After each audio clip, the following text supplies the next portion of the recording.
Did you say prioritize sleep? For those of us who are most sleep deprived, yeah, this video is for you.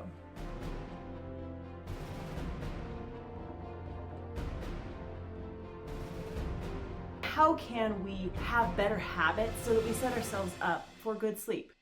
Hello, my friends. I am Danielle Hogan, and this is Hogan Life. Welcome to my channel. I like to talk about everything mom related. Today, I'm talking about sleep. Yes, sleep. I am coming to you with the recognition for myself and in your life that not every season is the same, and there are seasons where you do adapt to less sleep. And it's amazing that God created us to where we can be sustained and function with less sleep because we have a purpose in those seasons.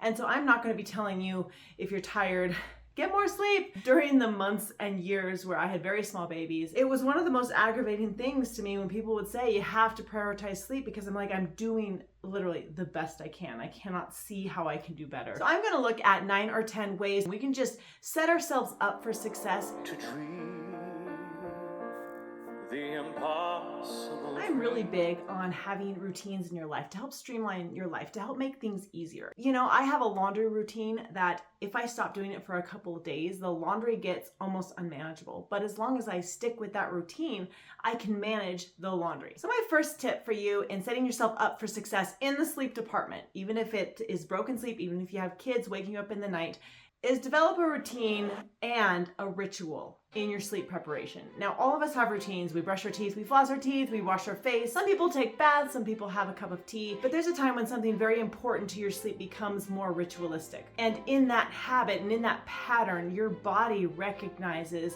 the slowing down. So even if it's as simple, like I start the dishwasher, I turn off the lights, I make sure the doors are locked. It's part of my ritualistic routine in getting ready for bed. I go upstairs. I like to get up kind of early so that I can lay on my prana mat and so I can read. So that is kind of the ritual of my evening that helps me start preparing for sleep. Number 2 is probably one of the most important things and one of the most difficult, and that is stop using your cell phone or perhaps any device, even TV, at a certain time. You know you want to get to bed at a certain hour. Decide not to be on your phone for maybe an hour beforehand. Cell phones, any devices can be very stimulating. So you know our body has a rhythm. When the sun sets, your body is starting to come down from the day and starting to head on the trajectory of sleep. 3, something I love to do is use lavender essential oils. I have noticed that this really helps me fall asleep quicker. Sometimes I diffuse it in my diffuser, but oftentimes I will just put a little bit on my wrists so that I can kind of smell it, or on my pillow, or on a cotton ball next to my head. And this leads me to number 4, and that is deep breathing, doing some breathing exercises when you're in your bed. How do I breathe that makes me feel relaxed? And you can just do that as you're going to bed.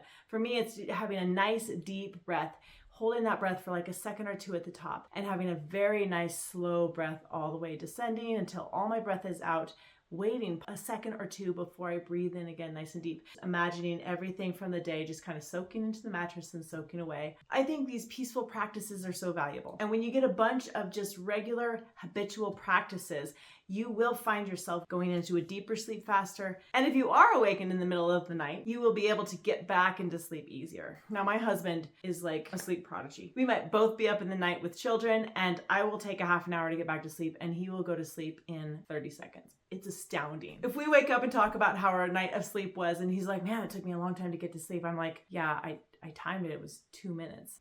Number 5 is go to bed at the same time, wake up at the same time. Now, this can be a very loose thing. I want to be in bed at 11, but then I give myself until 7. It doesn't always work out this way. Usually my kids get up around 6, so I often will start the day then. But if my kids are sleeping in, there's some sort of fluke and my kids are sleeping until 7, I'm sleeping until 7. Now, this also is seasonal for me. I went through a stint where I was trying to get up before my kids so I get stuff done, exercise, and do the various things that to me are so important and that I wasn't getting to. I couldn't seem to get up ahead of my kids enough.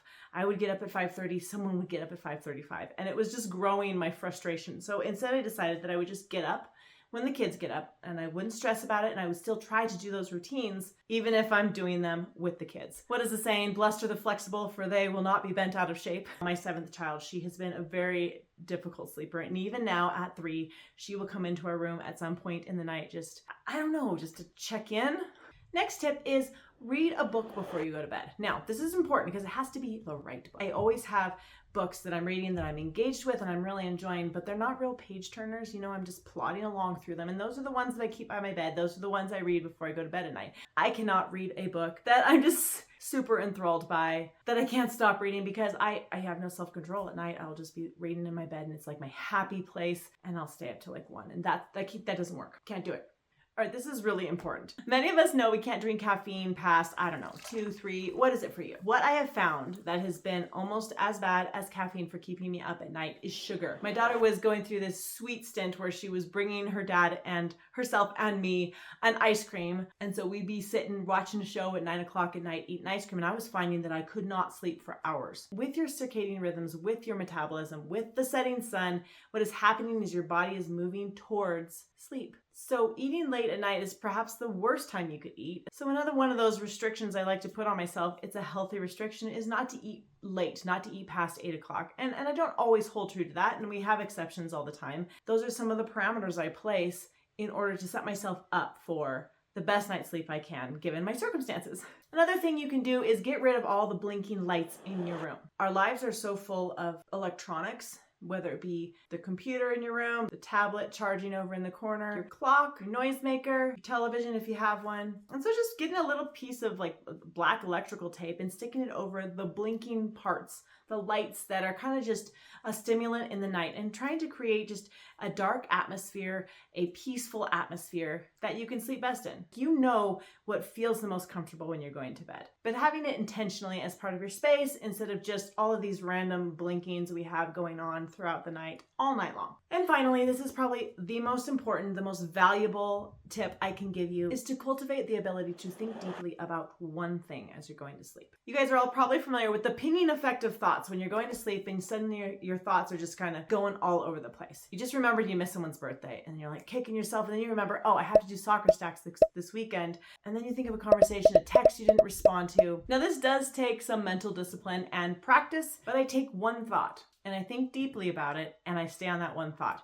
And usually it's a scripture. Coming close, this is important. When we worry, when we ping around in our thoughts, when we have this like anxious going back and forth between all the things that we have to do or we haven't done or we're not good enough at, it's living in a state of uncertainty. That's what anxiety is. Take one certain thing in your life and you just think deeply about it. You could call it meditating on it. You're pondering that thought. One of my favorite passages is the 23rd Psalm. The Lord is my shepherd.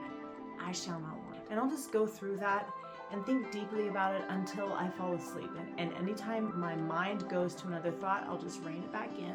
And I'll just thank the Lord for that promise. And what I'm doing is I'm just dwelling on the certainty in my life. When I wake up in the night, I go back to that thought. I go back to that certainty. All right, I'm Danielle. You guys, thank you for joining me. I will see you next time. Don't forget to subscribe to my channel and like this video. And in the comments, let me know if there are any practices that have been really valuable for you in just achieving better sleep at night. And for all you mamas out there, no one can mom your kids like you.